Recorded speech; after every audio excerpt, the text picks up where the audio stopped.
الحمد لله والصلاة والسلام على رسول الله وعلى آله ومن تبعه بإحسان إلى يوم الدين وبعد. السلام عليكم ورحمة الله وبركاته. جلستنا الرابعة في تفسير فاتحة الكتاب، وقد انتهينا من ذكر فضائل هذه السورة، وندخل اليوم في الاستعاذة. نعلم جميعا أنه تشرع الاستعاذة قبل قراءة فاتحة الكتاب في كل صلاة. Donc après avoir cité les mérites relatifs à la Fatiha, nous évoquons aujourd'hui l'isti'aza, le fait de rechercher la protection d'Allah contre le diable banni, de chercher refuge auprès d'Allah contre le diable banni. Pourquoi? Parce que nous savons tous qu'il est légiféré de rechercher la protection d'Allah contre le diable banni avant la récitation de la Fatiha dans la prière et même en dehors de la prière. أمر الله جل وعلا قارئ القرآن أن يبدأ قراءته بالاستعاذة بالله من الشيطان الرجيم، فكان لزاما عليه يعني على القارئ أن يفهم معنى هذه الاستعاذة.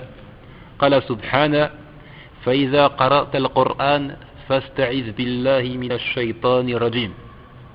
Allah Azza wa Jal a ordonné au lecteur du Coran de débuter sa récitation par une demande de protection, une recherche de refuge d'Allah, auprès d'Allah contre le diable lapidé.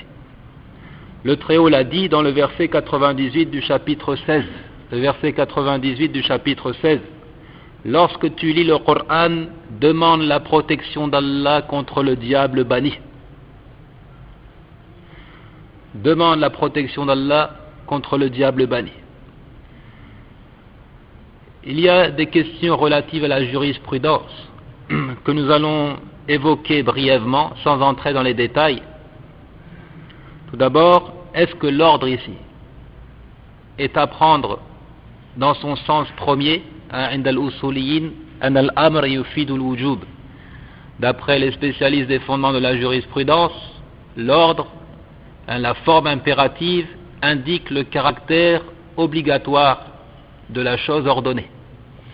L'ordre de la forme impérative indique le caractère obligatoire de la chose ainsi ordonnée. Ça, c'est la règle de base concernant l'amr. Doit-on comprendre à travers cette parole d'Allah, fasta'iz billah, recherche la protection d'Allah, que c'est une obligation, ou plutôt que c'est là une œuvre surérogatoire au caractère préférable? Donc divergence des juristes sur la question. Deuxième élément souligné par les juristes, le fait qu'il est dit فَإِذَا قَرَأْتَ الْقُرْآنَ. Pour ceux qui connaissent un peu la langue arabe, il a fait ici usage d'un verbe au passé.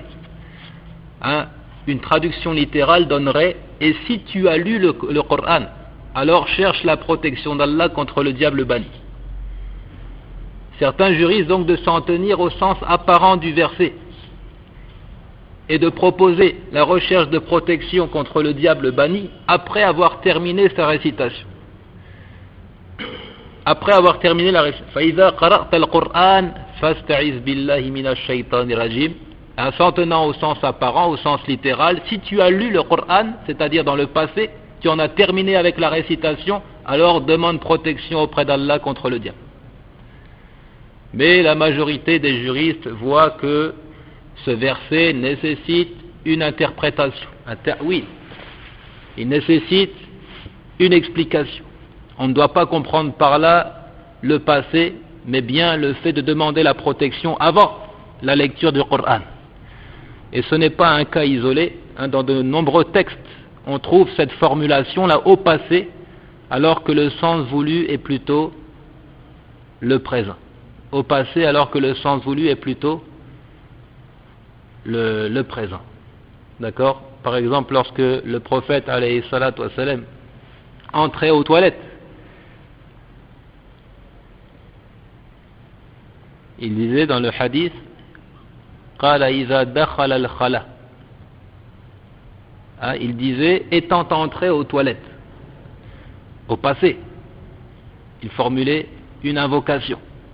Mais les juristes voient qu'il faut comprendre par là que le prophète alayhi salatu wassalam formulait cette invocation iza arada ad-dukhul fil khala, ayant l'intention d'entrer aux toilettes, avant d'entrer aux toilettes, parce qu'il ne convient pas d'évoquer Allah subhanahu wa ta'ala dans un lieu impur. Donc ça, c'est aussi une question soulevée par les juristes. Ce qui nous importe, nous, c'est ici de retenir qu'Allah a ordonné au lecteur du Coran la recherche de protection auprès de lui contre le diable banni avant la lecture du Coran. Dans le fait de commencer par cette requête, il y a l'indication claire du fait que l'inimitié du diable soit immense et que sa ruse soit des plus dangereuses.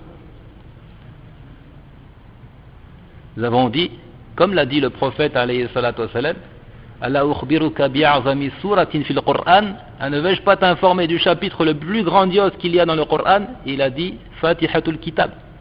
La Fatiha est le chapitre le plus grandiose à cause de ce qu'elle renferme de sens.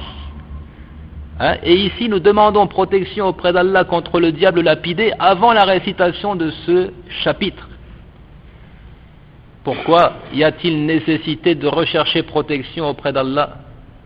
Il dit cela prouve la gravité de l'affaire, le fait que la ruse du diable soit des plus dangereuses.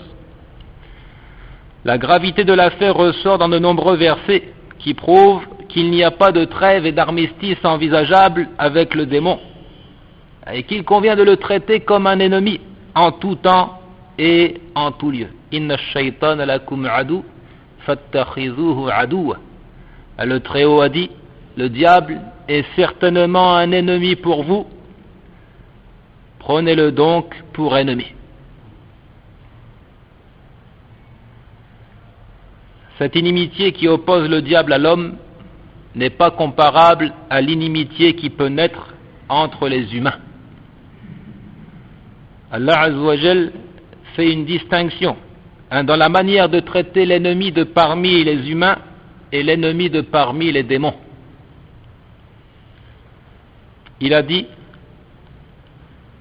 Khudhil afwa wa'mur bil 'urf wa'rid 'anil jahilin wa imma yanzaghannaka minash shaytani nazghun fasta'iz billah innahu sami'un 'alim. Il a dit, les versets 199 du chapitre 7, accepte ce qu'on t'offre de raisonnable, commande ce qui est convenable et éloigne-toi des ignorants. Et si jamais le diable t'incite à faire le mal, cherche refuge auprès d'Allah, car il entend et sait tout. Soyez attentifs au contenu de ces versets. Je répète, accepte ce qu'on t'offre de raisonnable, commande ce qui est convenable et éloigne-toi des ignorants. Puis il dit, et si jamais le diable t'incite à faire le mal, cherche refuge auprès d'Allah, car il entend et sait tout. Dans un autre verset, il dit, les versets 96 du chapitre 23,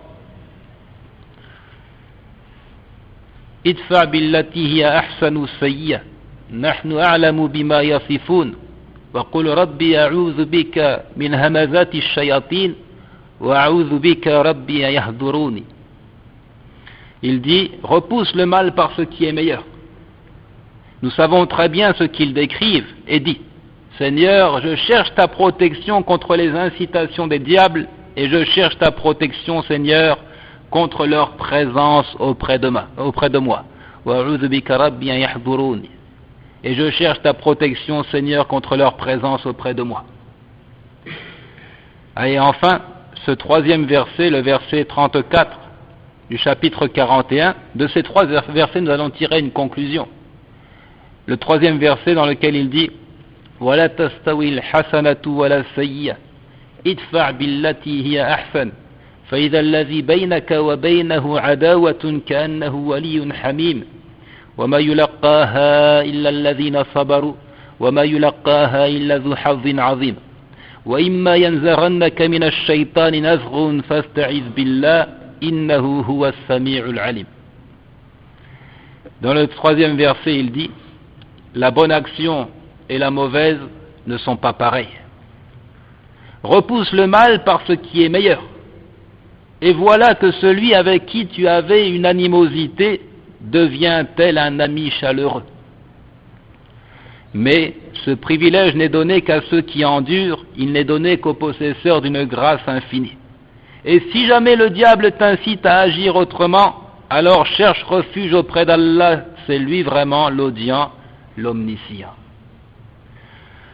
L'imam Ibn Kathir, qu'Allah lui soit clément, a conclu de ces versets ce qui suit. Il dit: فهذه ثلاث آيات ليس لهن رابعة في معناها وهو أن الله تعالى يأمر بمصانعة العدو الإنسي والإحسان إليه ليرده عنه طبعه الطيب الأصل إلى الموالاة والمصافة ويأمر بالاستعاذة به من العدو الشيطاني لا محالة إذ لا يقبل مصانعة ولا إحسانا ولا يبتغي غير هلاك ابن آدم لشدة العداوة بينه وبين آدم من قبل.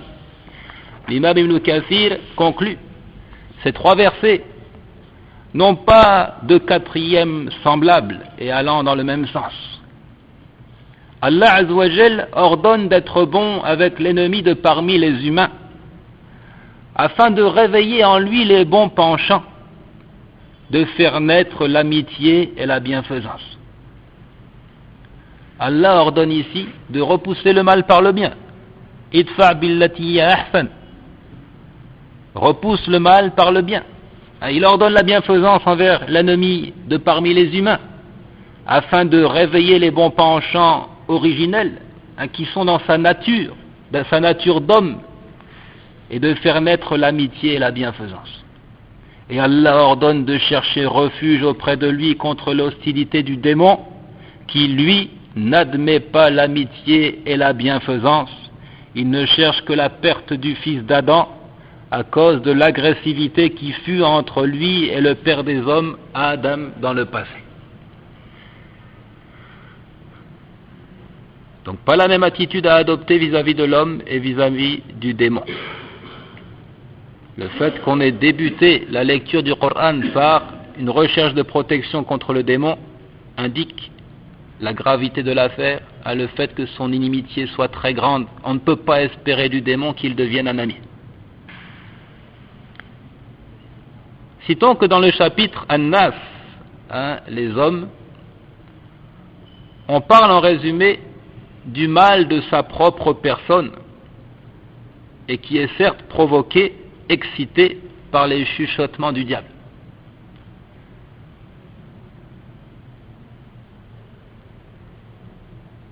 Alors que dans le chapitre de l'aube naissante, Falaq, on parle en résumé du mal d'autrui. On évoque le mal d'autrui, celui qui nous vient de l'extérieur.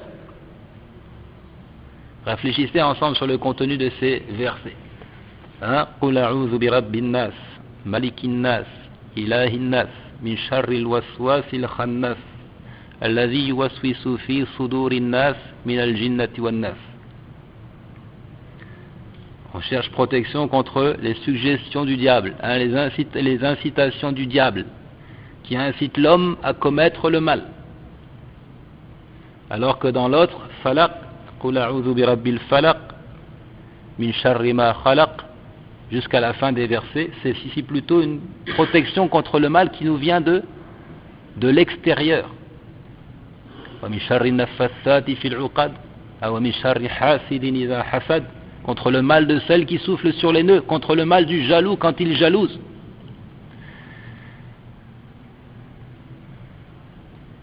Mais, vois comme dans le premier cas, il a été nécessaire de chercher protection auprès du Seigneur des hommes, du Maître des hommes, du Dieu des hommes. Alors que dans le second cas, on cherche simplement protection auprès du Seigneur de l'aube naissante, contre le mal de ce qu'il a créé. Cela indique que le mal qui naît des inspirations diaboliques et qui prend racine dans le cœur de l'individu pour se raffermir petit à petit est plus à craindre encore que les attaques extérieures. Cela indique que le mal qui naît des inspirations sataniques, qui prend racine dans le cœur de l'individu, dans son fort intérieur, qui se raffermit peu à peu, est plus à craindre encore que le mal qui nous vient d'autrui, des attaques extérieures.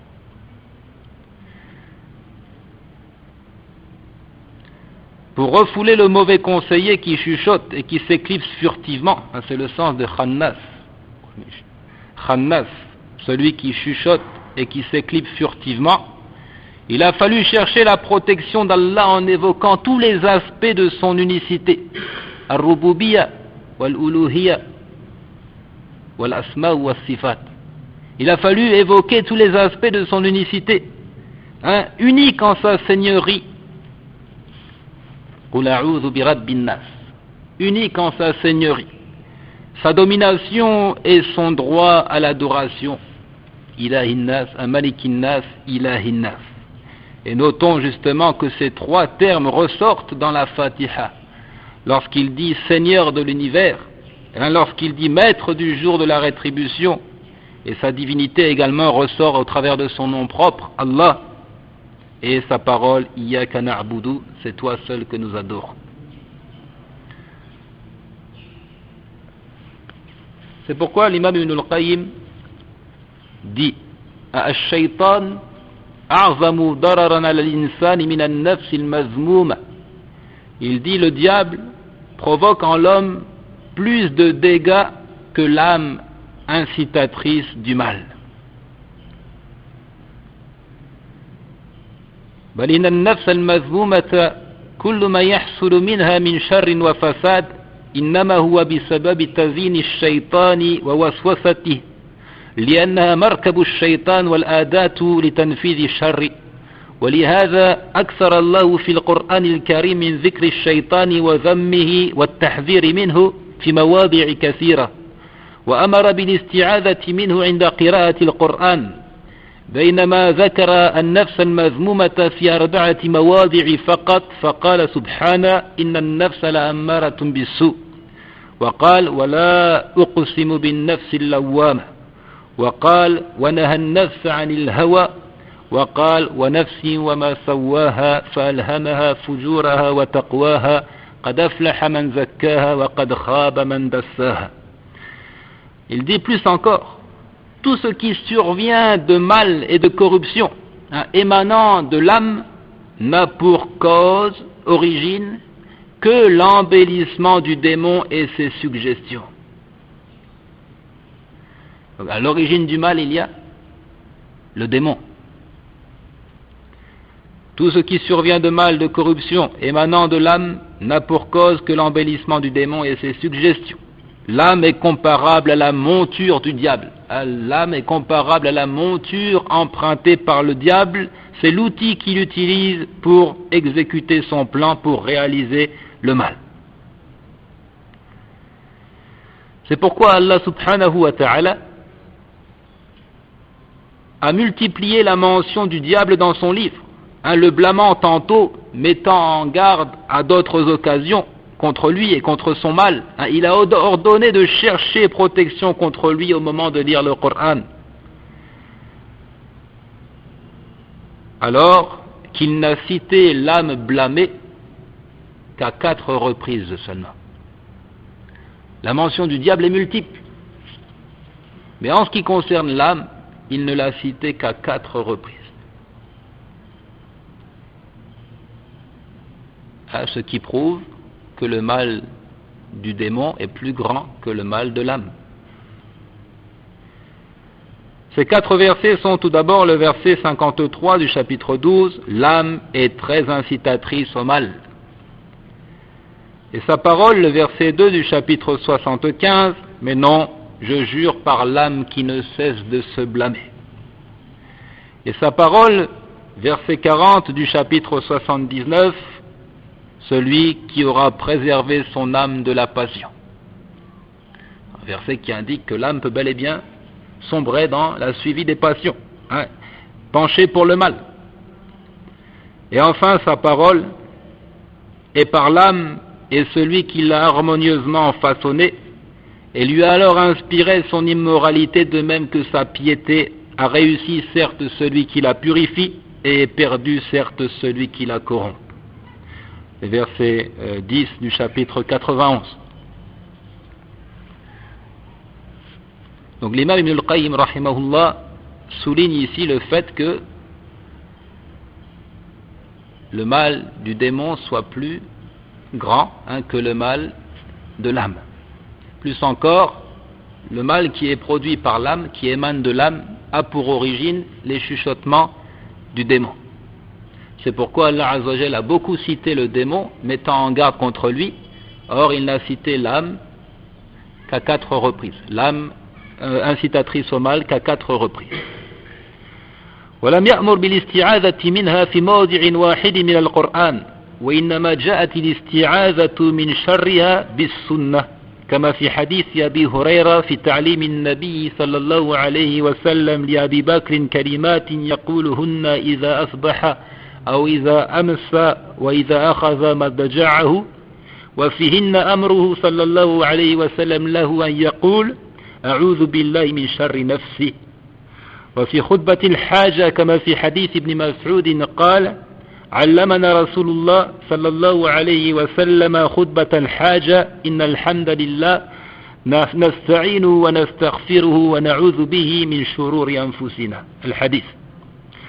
Notons aussi qu'Allah Azza wa Jal n'a pas ordonné dans un seul passage du Coran de chercher refuge auprès de lui contre le mal enfoui dans nos âmes. Il a ordonné de chercher protection contre le diable. إذا قرأت القرآن فاستعذ بالله. Et à maintes reprises, nous le verrons, il ordonne l'isti'aza contre le diable. Mais il n'a pas ordonné dans un seul verset coranique de chercher refuge auprès de lui contre le mal enfoui dans nos âmes. Cette requête fut plutôt évoquée par la tradition prophétique, comme dans le récit de Abu Hurayra concernant l'enseignement par le prophète à Abu Bakr de quelques paroles qu'il pourrait réciter le matin et le soir et également au moment de se mettre au lit. Et dans cette formule nous trouvons Wa'udhu billahi min sharri nafsi, et je cherche refuge auprès d'Allah contre le mal de mon âme. Et aussi le récit de Ibn Mas'ud concernant le discours prononcé pour la résolution d'une affaire, khutbatul hajj, le discours prononcé pour la résolution d'une affaire, à l'exemple d'un sermon de vendredi ou encore l'attachement d'un mariage, dans lequel il enseigne alayhi salatu wassalam de dire la louange est à Allah, nous recherchons son aide et nous implorons son pardon et nous nous réfugions auprès de lui contre le mal de nos âmes. Et nous nous réfugions auprès de lui contre le mal de nos âmes jusqu'à la fin donc du récit. Ayant compris donc que l'inimitié du diable est grande, qu'on ne peut pas espérer faire de lui un ami, et qu'il sera toujours aux aguets pour essayer de nous égarer, de nous plonger dans le tourment, il est donc nécessaire pour nous de comprendre et de connaître le sens de al-isti'adatu billahi minash shaitan, de la recherche de protection auprès d'Allah contre le diable maudit. يبتدئ التالي للقرآن في الصلاة وخارج الصلاة بقوله أعوذ بالله من الشيطان الرجيم وإن زاد صفة من صفات الله تعالى تنزيها وتعظيما لله كأن يقول مثلا أعوذ بالله السميع العليم الحكيم من الشيطان الرجيم فلا ينسب إلى الجهل. Qui récite le Coran, que ce soit dans la prière ou en dehors de la prière, commence par dire « Je cherche la protection d'Allah contre le diable lapidé ».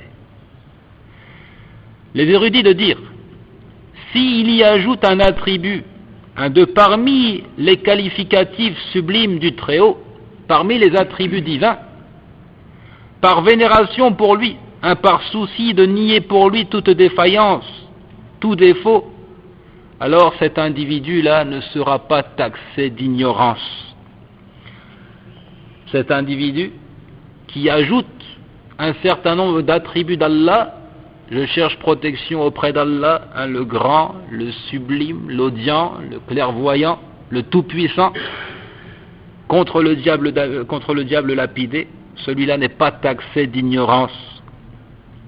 كما قال الشاطبي رحمه الله في حرز الأماني قال على ما أتى في النحل يسرا وإن تزد لربك تنزيها فلست مجهلا. يعني إذا أتيت في الاستعاذة بأنواع من الصفات مثل ماذا؟ مثل أن تقول أعوذ بالله الحي القيوم من الشيطان الرجيم فلست مجهلا فالكل سائغ والأحسن الاتباع. Cet avis-là fut avancé par l'imam Ash-Shatibi dans son ouvrage Hirzul Amani. Ash-Shatibi, qui est un des spécialistes de la récitation du Coran, il dit dans un vers de poésie: comme c'est venu dans les abeilles avec simplicité. Et si tu ajoutes pour ton Seigneur le glorifiant ainsi, alors tu n'es pas taxé d'ignorant. Hein, comme c'est venu dans les abeilles, c'est-à-dire le chapitre des abeilles, le verset فَإِذَا قَرَأْتَ الْقُرْآنَ فَاسْتَعِذْ بِاللَّهِ مِنَ الشَّيْطَانِ الرَّجِيمِ. Si tu récites le Coran, cherche donc la protection auprès d'Allah contre le diable lapidé, avec simplicité, sans rien y ajouter. Et il dit, et si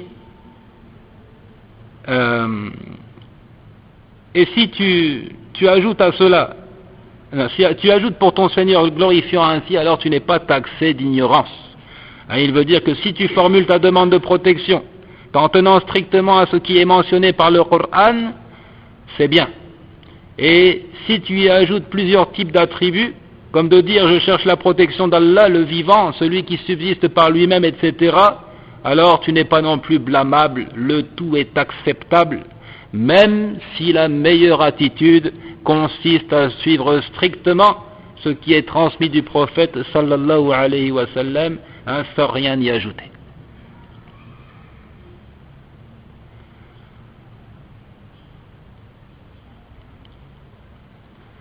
Quant à ce qui est transmis donc par le texte, que ce soit le Coran ou la Sunna, nous retenons deux formules en particulier. Premièrement, الصفة الأولى أعوذ بالله من الشيطان الرجيم وهي التي جاء بها القرآن وهو المأخوذ عند عامة الفقهاء كأبي حنيفة وأحمد والشافعي وقد ورد النص بذلك في الصحيحين وغيرهما. Sachez donc que deux formulations sont héritées du messager d'Allah sallallahu alayhi wa sallam. Deux formulations sont héritées du messager sallallahu alayhi wa sallam. La première, tout simplement, je cherche protection auprès d'Allah contre le diable lapidé. C'est la formule citée par le Coran. C'est celle qui est retenue par la majorité des jurisconsultes, à l'exemple de Abu Hanifa, Ahmed, Al-Shafi'i. Et elle fut littéralement citée par le prophète alayhi salatu wassalam, comme dans les deux recueils authentiques de Al-Bukhari et Muslim et d'autres sources sûres. La deuxième formulation, as-sifatu thaniya ma thabata bi as-sunnah a'udhu billahi as-sami'il 'alim min ash-shaytanir rajim min hamzihi wa nafthihi wa nafsihi. أخرجه أبو داود والترمذي من حديث أبي سعيد الخدري. وهمز الشيطان الموتة يعني الجنون بضم الميم، وهو نوع مرض يأخذ المرضى بالخنق وهو نوع من الصرع. ونفخ الشيطان وهو الكبرياء. ونفس الشيطان الشعر الذي يراد به الباطل، وقيل أيضا السحر والكل محتمل. Il dit, deuxième formulation envisageable, transmise par le prophète alayhi salatu wassalam, de dire je cherche protection auprès d'Allah.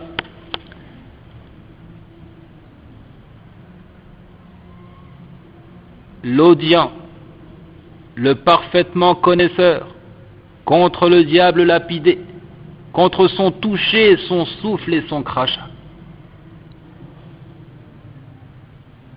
Ça, c'est possible également. Hein? Je cherche protection auprès d'Allah. L'audient, le parfaitement connaisseur, contre le diable lapidé, contre son toucher, son souffle et son crachat. Ces termes-là méritent quelques explications. Qu'est-ce qu'on entend par min hamzihi wa nafkhihi wa nafsi? Commençons donc par le premier. Son toucher. Hamzihi. Il dit, il s'agit ici de la folie, la démence. C'est comme cela que ça a été interprété par les érudits. Hein? Le sens du toucher ici, la folie, la démence. Il s'agit d'une forme de maladie qui fait perdre la tête et qui peut même le terrasser physiquement, le plongeant dans des crises semblables aux crises d'épilepsie. Hein, on sera donc témoin d'étouffement, d'asphyxie de la part de la victime du diable. D'étouffement, d'asphyxie de la part de la victime du hamzu shaitan. Quant au nafru shaitan, son souffle, il dit alors c'est al-kibriya, l'enorgueillissement, le fait d'être saisi d'orgueil. Cet orgueil qui caractérise le diable, hein, et qui fut la cause de sa perte, c'est par orgueil qu'il refusa de se prosterner devant Adam. Wa nafsihi, et enfin son crachat ou encore postillonnement. Il dit, cela est interprété comme étant la poésie qui fait les éloges du faux, la poésie, hein, qui vante les mérites du faux. Certains d'ajouter as-sihr, la magie. Donc deux interprétations ici. Wa nafsihi, ash-shi'ru was-sihru, la poésie et la magie. Les deux interprétations sont plausibles. Elles sont toutes deux à retenir, puisque le tout provient de la bouche du diable. Et dans les deux cas, sa victime, que ce soit le poète, que ce soit le sorcier, fait usage de sa bouche et postillonne. Comme le dit clairement le Très-Haut à propos des sorcières, wa min sharri naffathati fil uqad, et je cherche protection contre le mal de celles qui soufflent sur les nœuds. Celles qui soufflent sur les nœuds. Et également le poète, qui exprime le faux avec sa langue, qui crache son venin dévastateur, qui porte secours au polythéisme, qui décrit la perversité, les femmes, le vin, etc., qui lance des éloges exagérés et qui plonge ainsi les individus dans la tentation. Ça, c'est une précision importante. Souviens, ça ne nous vient pas à l'esprit, le fait que une éloge puisse être inspirée par le diable. Or, c'est la vérité. Des éloges exagérés sont l'œuvre du diable. Et le prophète alayhi salatu wassalam a dit إذا رأيتم المداحين فاحثوا على وجوههم التراب. Il a dit, si vous apercevez ceux qui font des éloges exagérés, alors lancez-leur du sable au visage. Si vous apercevez ceux qui vous font beaucoup d'éloges, lancez-leur du sable au visage. Parce que de faire les éloges d'un individu, c'est causer sa perte. C'est faire naître en lui le sentiment d'orgueil. C'est lui faire croire qu'il est une personne importante, considérable. Il sera alors saisi d'orgueil. Et également, il disait, alayhi salatu wassalam, après avoir entendu ses compagnons dire Ya khayrana, yabna khayrina, Ya sayyidana, yabna sayyidina. Après l'avoir interpellé en ces termes, ô toi le meilleur d'entre nous, le fils des meilleurs d'entre nous, toi notre maître, le fils de notre maître. Il a dit, alayhi salatu wassalam, Qulu bi qawlikum aw ba'di qawlikum, wa la yastahwiyannakum ash-shaytan.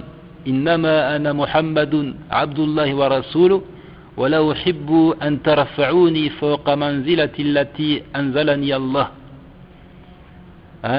Il a dit, dites ce que vous dites, ou une portion de ce que vous dites, et que le diable ne vous trompe pas. Je suis Mohammed, le serviteur d'Allah et son messager, et je n'aime pas à ce que vous m'éleviez à une position autre que celle qu'Allah m'a accordée. Donc des éloges abondantes, c'est l'œuvre du diable. Quant à la poésie qui secourt la vérité, celle-ci n'est pas blâmée. Et le prophète alayhi salatu wassalam avait d'ailleurs envoyé 3 de ses compagnons, Ibn Rawaha, Ka'b ibn Malik et Hassan ibn Thabit. Il les a envoyés tour à tour pour défier la tribu Quraysh en leur lançant à la face des vers de poésie dévastateurs dans le but de secourir la vérité, de confirmer la prophétie de Mohammed sallallahu alayhi wa sallam. Donc ce qui est blâmé ici, c'est la poésie qui fait l'éloge du faux. Et lorsque l'on trouve le terme de poésie dans les exégèses, il ne faut pas oublier de signaler à notre époque la chanson, bien entendu. Entre dans ce cadre-là la chanson qui fait les éloges du faux. Quant à la poésie qui a pour but de secourir la vérité, elle n'est pas blâmée. Le prophète alayhi salatu wasalam envoie Ibn Rawaha, Ka'b ibn Malik, Hassan ibn Thabit pour défier la tribu Quraysh. Et il a même dit à Hassan, en l'envoyant chez Quraysh, il dit Inna ruha al-Qudusi la yazalu yuayiduka manafahta anillahi wa rasuli. Il a dit l'Esprit Saint ne cessera de t'assister tant que tu prends la défense d'Allah et de son messager. L'Esprit Saint ne cessera de t'assister, d'être à tes côtés tant que tu prends la défense d'Allah et de son messager. Et ceci ressort clairement à travers le verset 224 du chapitre 26, le chapitre d'ailleurs intitulé Les poètes, lorsqu'Allah dit وَالشُّعَرَاء يَتَّبِعُهُمُ الْغَاوُونَ أَلَمْ تَرَى أَنَّهُمْ فِي كُلِّ وَادٍ يَهِيمُونَ وأنهم يقولون ما لا يفعلون إلا الذين آمنوا وعملوا الصالحات وذكروا الله كثيرا وانتصروا من بعد ما ظلموا أي انتصروا للحق وأهله. Quant aux poètes, Allah dit, quant aux poètes, ce sont les égarés qui les suivent. Ne vois-tu pas qu'ils divaguent dans chaque vallée et qu'ils disent ce qu'ils ne font pas? À part ceux qui croient et font de bonnes œuvres, qui invoquent souvent le nom d'Allah et se défendent contre les torts qu'on leur fait, c'est-à-dire l'interprétation, qui prennent la défense du vrai et de ses adeptes, qui prennent la défense du vrai et de ses adeptes. Donc ces 2 formules sont à retenir, elles sont dictées par la sunna. A'udhu billahi minash shaytanir rajim, ou encore A'udhu billahi as-sami'il alim minash shaytanir rajim min hamzihi wa nafthihi wa nafsi. Les 2 formules sont à retenir.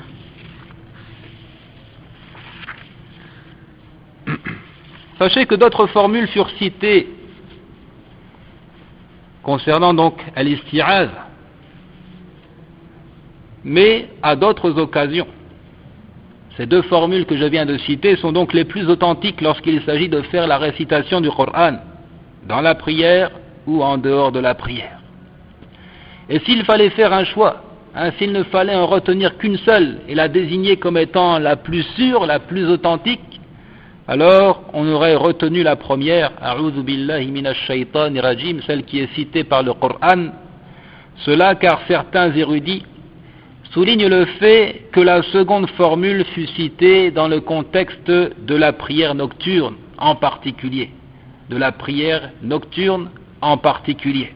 Dans le récit de Abu Sa'id, Rawa Abu Sa'id al-Khudri, قال كان رسول الله صلى الله عليه وسلم إذا قام إلى الصلاة بالليل كبر ثم يقول سبحانك اللهم وبحمدك وتبارك اسمك وتعالى جدك ولا إله غيرك ثم يقول أعوذ بالله السميع العليم من الشيطان الرجيم من همزه ونفخه ونفسه أخرجه أحمد وأبو داود. En raison du récit dans lequel Abu Sa'id al-Khudri dit le messager d'Allah avait coutume, s'il se dressait pour la prière de nuit, de proclamer la grandeur d'Allah, Allahu Akbar, puis il récitait une invocation et puis il disait je cherche refuge auprès d'Allah l'audient, l'omniscient, contre le diable lapidé, contre son toucher, son souffle et son crachat. Donc certains érudits ont été très minutieux et ont souligné le fait que cette formule a été citée dans le contexte de la prière nocturne en particulier. Donc soucieux de suivre le prophète alayhi salatu wassalam à la lettre, ils ont dit cette formule elle est valable pour la prière de nuit.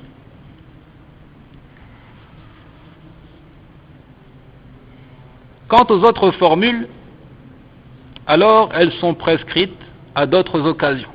En effet, il y a maintes occasions de chercher refuge auprès du diable lapidé. Citons par exemple inda dukhul al-masjid, au moment d'entrer dans la mosquée. Et effectivement, on a une formule différente qu'il disait alayhi salatu wassalam a'udhu billahi al-azim wa biwajhihi al-karim wa sultanihi al-qadim min ash-shaytani rajim. Au moment d'entrer dans la mosquée, dans le récit de Abdullah ibn Amr ibn al-As, qu'il disait alayhi salatu wassalam, je cherche refuge auprès d'Allah l'immense, par sa noble face et son autorité éternelle contre le diable lapidé.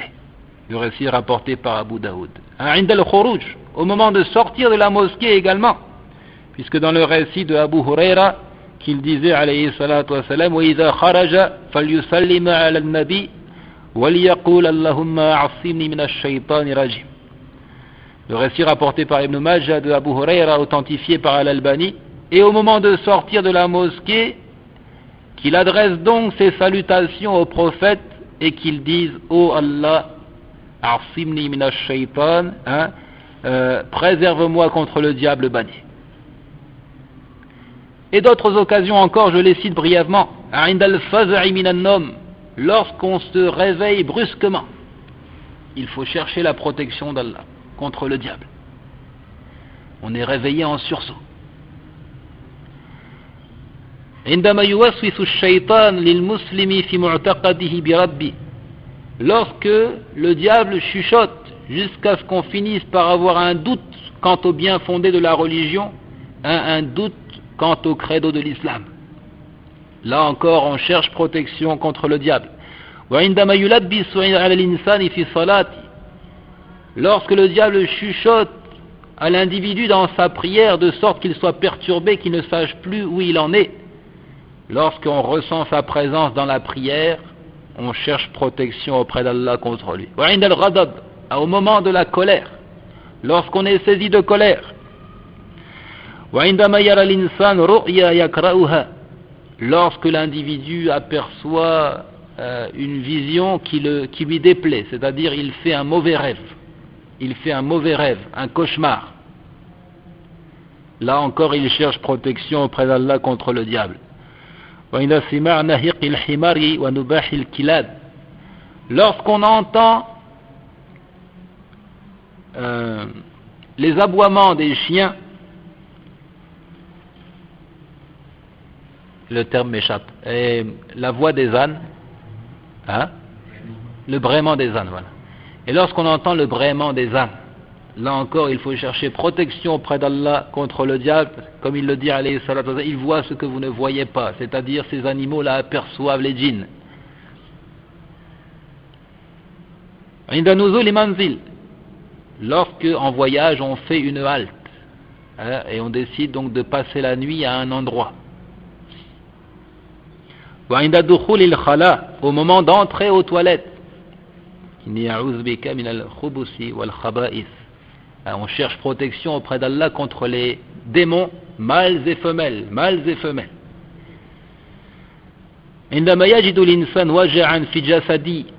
Lorsque l'individu est malade et qu'il ressent une grande douleur dans son corps, là encore il cherche protection auprès d'Allah contre le diable. Au matin, au soir, au moment de s'endormir. Et enfin il dit, de même il est prescrit pour le musulman de chercher la protection d'Allah contre le diable pour ses enfants, de réciter une formule sur la tête de ses enfants afin qu'Allah les préserve contre le diable. Donc à tous ces points-là, un argument, tout ce que je viens de citer là, de manière résumée, chacun de ces points est appuyé par un hadith du prophète alayhi salatu wa sallam. mais le temps nous manque pour citer tout cela avec précision. Amma an arkan al-isti'adha. Parlons plutôt des piliers de cette adoration, al-isti'adha. Quels sont ces piliers? Chaque adoration a des piliers, la prière a des piliers, le jeûne a des piliers, etc. قال فهي خمسة أركان. Les érudits parlent de 5 piliers. أولا صيغة الاستعاذة ولفظها وقد تقدم بيانه. Premièrement, la formule adéquate pour prononcer cette recherche de protection, c'est-à-dire l'étude qui vient de précéder. Nous avions conclu qu'il y a 2 formules citées par le prophète alayhi salatu wassalam, mais que c'est un chapitre qui est vaste. Les érudits ne se montrent pas trop exigeants, ils admettent le fait que l'individu cherche protection auprès d'Allah, y ajoutant autant d'attributs qu'il le désire. Donc ça c'est le premier pilier, as-sira, al-lafz, la formule adéquate. Deuxièmement, al-musta'iz, wa huwa al-mu'minu alladhi radiya billahi rabban wa bil islam dina wa bi Muhammadin sallallahu alayhi wa sallam nabiyyan wa rasula wa nataqa bil isti'adati wa wata'a 'indahu al-qalbu al-lisan فأيقن أن هذه الاستعاذة تحميه بإذن الله تعالى من الشيطان الرجيم. Deuxième pilier, lorsqu'on parle de isti'adha, il faut nécessairement celui qui recherche cette protection. Il nous faut quelqu'un qui recherche la protection. Et il s'agit ici du croyant. Le croyant qui agrée Allah pour unique Seigneur, la soumission pour religion, et Mohammed alayhi salatu wassalam pour prophète et messager. Et qui prononce donc cette recherche de protection du fond du cœur, la langue exprimant ce qui l'habite véritablement. Ça, il faut le comprendre. L'isti'adha ne sera efficace que si elle est prononcée avec présence d'esprit, c'est-à-dire sachant ce que l'on dit, et avec sincérité. Et plus l'individu est sincère, est conscient du sens de cette formule, et plus il a des chances de se voir exaucé et d'être véritablement protégé par Allah. Et si l'individu n'en saisit pas le sens, ou il n'est pas sincère, alors cela ne lui servira à rien.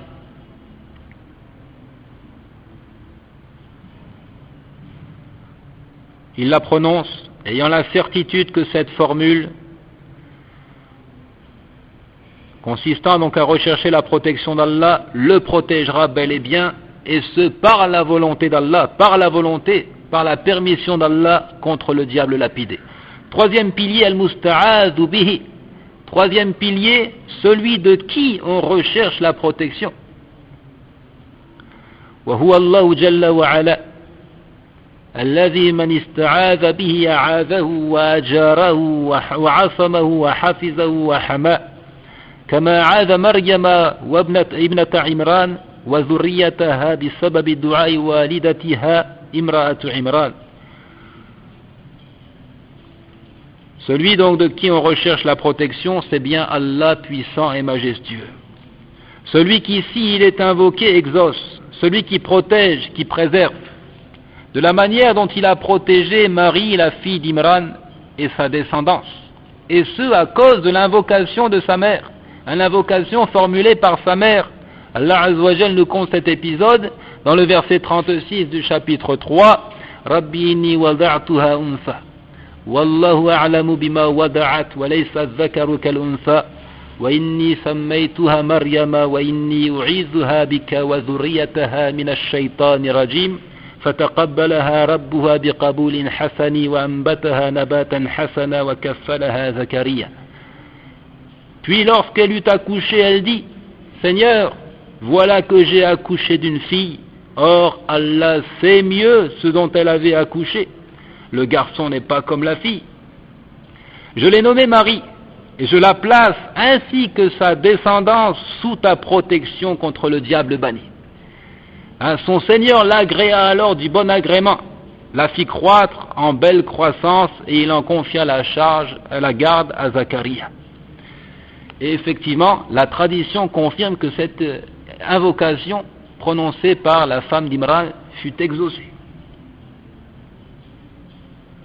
عن أبي هريرة قال قال رسول الله صلى الله عليه وسلم ما من مولود يولد إلا نخسه الشيطان فيستهل صارخا إلا ابن مريم وأمه. Le récit rapporté par l'imam Muslim, qu'il dit alayhi salatu wassalam, pas un nouveau-né ne vient au monde sans que le diable ne le pique. Dans certaines versions du récit, sans que le diable ne le pique sur le flanc. Et alors, il se met à hurler. Il dit, à l'exception du fils de Marie et de sa mère. Le diable n'a pas eu d'emprise sur Jésus et sa mère Marie à cause de l'invocation prononcée par sa mère.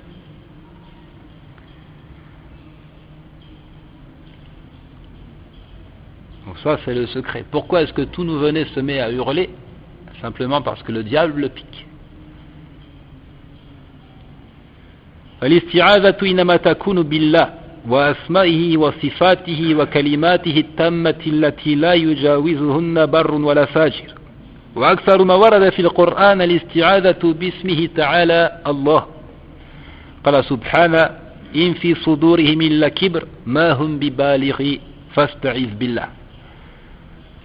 Donc la recherche de protection, elle se fait encore une fois auprès d'Allah. Et là, ce n'est pas aussi une condition d'employer le terme Allah, on peut employer d'autres de ses noms ou de ses attributs. Tout comme on peut chercher la protection auprès de ses paroles, subhanahu wa ta'ala, ses paroles parfaites, kalimatillahi tammat. Mais dans le Coran, nous notons que la plupart des recherches de protection sont faites par le nom d'Allah. Comme dans le verset 56 du chapitre Ghafir, il dit: ceux qui discutent sur les versets d'Allah sans qu'aucune preuve ne leur soit venue, n'ont dans leur poitrine que de l'orgueil, ils n'atteindront pas leur but. Implore donc la protection d'Allah. Fasta'iz billah. De la même façon, la parole de Moussa, A'udhu billahi an akuna min al-jahilin. Moïse qui dit: je cherche protection auprès d'Allah contre le fait d'être au nombre des ignorants. Ou encore la parole de Youssouf alayhi salam qui disait Ma'ad Allah ay iyadan billah, il disait qu'Allah me protège, utilisant donc le nom Allah. كما وردت الاستعاذة كثيرا باسمه تعالى الرب أو بمضمر يعود إلى الرب. De la même façon, dans le Coran, nous trouvons cette formule, la recherche de protection, avec l'usage du nom le Seigneur, ou encore un pronom qui se rapporte au Seigneur. Par exemple, la parole de Moïse: Inni ustu bi rabbi wa rabbikum min kulli mutakabbirin la yu'minu bi yawmil hisab. La parole de Moïse: je cherche auprès de mon Seigneur et le vôtre protection contre tout orgueilleux qui ne croit pas au jour du compte. Il dit encore: il dit: et je cherche protection auprès de mon Seigneur et votre Seigneur pour que vous ne me lapidiez point. Et la parole de Noé: Rabbi inni a'udhu bika an as'alaka ma laysa li bihi ilm. Noé qui dit: Seigneur, je cherche ta protection contre toute demande de ce dont je n'ai aucune connaissance. ووردت الاستعاذة باسمه الرحمن مرة واحدة في قوله تعالى قالت إني أعوذ بالرحمن منك إن كنت تقيا. Et la formule أعوذ بالله, la formule de recherche de protection a été faite au moyen du nom d'Allah, le tout miséricordieux, une seule fois dans le Coran. Une seule fois, et c'est l'épisode de Marie qui cherche protection auprès d'Allah contre l'ange Gabriel. Elle dit: je me réfugie contre toi auprès du tout miséricordieux, si tu es pieux, ne m'approche point. Ça va pour ces précisions? Donc dans le Coran, bien souvent c'est le nom d'Allah qui est utilisé, ou encore son nom arabe, le Seigneur, ou encore un pronom renvoyant au Seigneur, ou encore Ar-Rahman, mais une seule fois dans le chapitre Marie. وفي الحديث أعوذ بكلمات الله التامات من شر ما خلق. Dans la tradition prophétique, nous trouvons la recherche de protection dans les paroles parfaites d'Allah. Il disait alayhi salatu wassalam, je cherche protection dans les paroles parfaites, ou encore parachevées d'Allah contre le mal de ce qu'il a créé.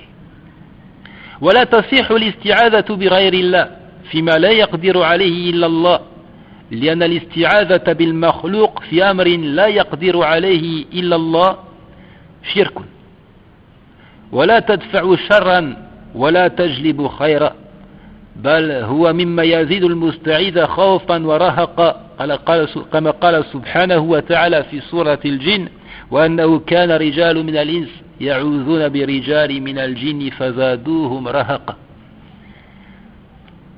Il n'est pas permis donc de chercher refuge auprès d'un autre que Allah et de chercher la protection d'un autre que Allah alors que cet autre-là n'a pas la capacité de nous accorder cette protection. Alors que cet autre n'a pas la capacité de le faire. Cela constituerait un acte d'associationnisme et le fait de vouer une adoration à un autre que Allah.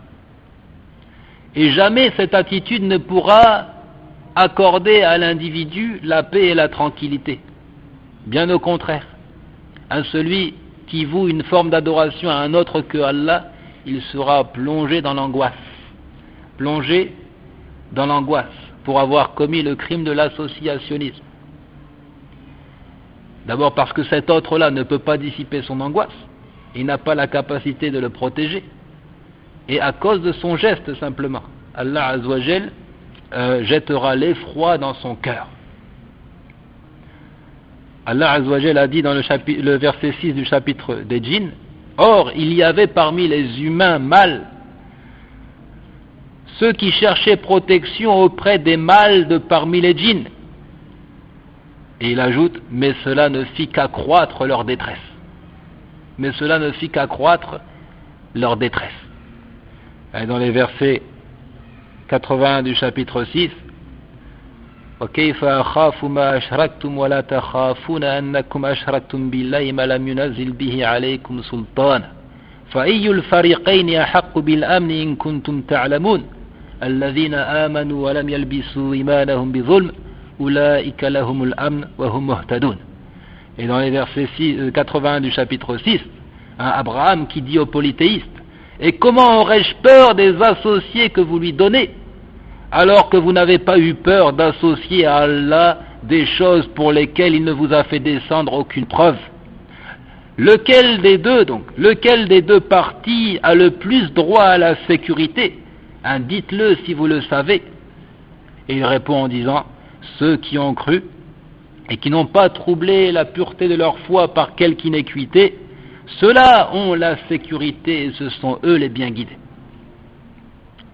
Seul celui qui réalise at-tawhid, le respect de l'unicité d'Allah, connaît la quiétude, connaît la paix intérieure. Le polythéiste n'est jamais en paix, il est toujours perturbé. Ar-Rukn al-Rabi', le quatrième pilier de cette adoration, al-Musta'adhu minhu, celui contre qui on cherche la protection. Contre qui? Et c'est le diable lapidé, en ce qui nous concerne ici, la lecture du Coran. Ou bien c'est Pharaon, en ce qui concernait Moïse par exemple. Ar-Rukn al-Khamis, le cinquième pilier, المطلب الذي من أجله يستعيذ المسلم وهو السلامة في دينه ودنياه من الشيطان ووسوسته ومكايده وجميع شروره. Et le cinquième et dernier pilier, c'est l'objectif recherché à travers cette recherche de protection. Qu'est-ce que l'on cherche à préserver? Nous cherchons la protection de quoi? Il dit ici, le musulman cherche à préserver sa religion. Il cherche à préserver sa religion et même sa vie mondaine hein, contre le diable, contre ses ruses et contre le mal d'une manière générale. قال صلى الله عليه وسلم في دعاء قال اللهم فاطر السماوات والأرض عالم الغيب والشهادة رب كل شيء ومليك وأشهد أن لا إله إلا أنت أعوذ بك من شر نفسي ومن شر شيطان وشركي وأن أقترف على نفسي سوءا أو أجره إلى مسلم. Il disait alayhi salatu wa salam dans une de ses invocations: Ô Allah, créateur des cieux et de la terre, un connaisseur de l'invisible et du visible, Seigneur de toutes choses et maître de toutes choses, je témoigne qu'il n'y a pas de divinité en dehors de toi. Je cherche protection auprès de toi contre le mal de mon âme et contre le mal du diable et de son associé, ou bien de son association, pardon, et contre le fait de commettre un crime envers ma propre personne, ou contre le fait de porter atteinte à un musulman. L'imam Ibn al-Qayyim, et nous allons conclure avec cela, a des propos intéressants ici. Il dit في كتابه إغاثة اللهفان قال بعد أن ذكر الحديث فتضمن هذا الحديث الشريف الاستعاذة من الشر وأسبابه وغايته فإن الشر كله إما يصدر من النفس أو من الشيطان وغايته إما يعود على العامل أو على أخيه المسلم. Ibn al-Qayyim qui disait: ce noble récit renferme al-isti'aza, à la recherche de protection contre le mal, wa asbabihi, et contre ses causes, wa ghayati, et contre, on va dire ici, ses conséquences. Contre le mal, contre ses causes, contre ses conséquences. Et il dit, le mal tout entier, soit il provient de l'âme, soit il provient du diable. Et dans ce qui a précédé, nous avons vu que l'origine même, c'est le diable. Non. Il dit quant à sa conséquence, c'est-à-dire néfaste, à sa conséquence néfaste, il dit alors soit elle se retourne contre l'individu en personne, celui qui a commis le mal, soit elle se retourne contre son frère musulman. Donc dans un seul récit, le prophète alayhi salatu wa salam a fait la jonction entre le fait de chercher protection auprès d'Allah contre le mal, ses origines, hein, et ses effets, ses conséquences. Nous répétons donc, les 5 piliers de cette adoration sont as-sira wal-lafz, hein, la formulation tout d'abord. Deuxièmement, nan, celui qui recherche la protection, al-musta'iz. Troisièmement, celui auprès de qui on recherche la protection. Quatrièmement, celui contre qui on recherche la protection. Et enfin, l'objectif, hein, ce que l'on cherche à protéger. هذا والله تعالى أعلم وصلى الله وسلم على نبينا وعلى آله ومن والاه والحمد لله. Donc demain, Inch'Allah, nous voyons les leçons à tirer de cette formule A'udhu billahi minash shaitanir rajim. Les leçons à tirer de cette formule.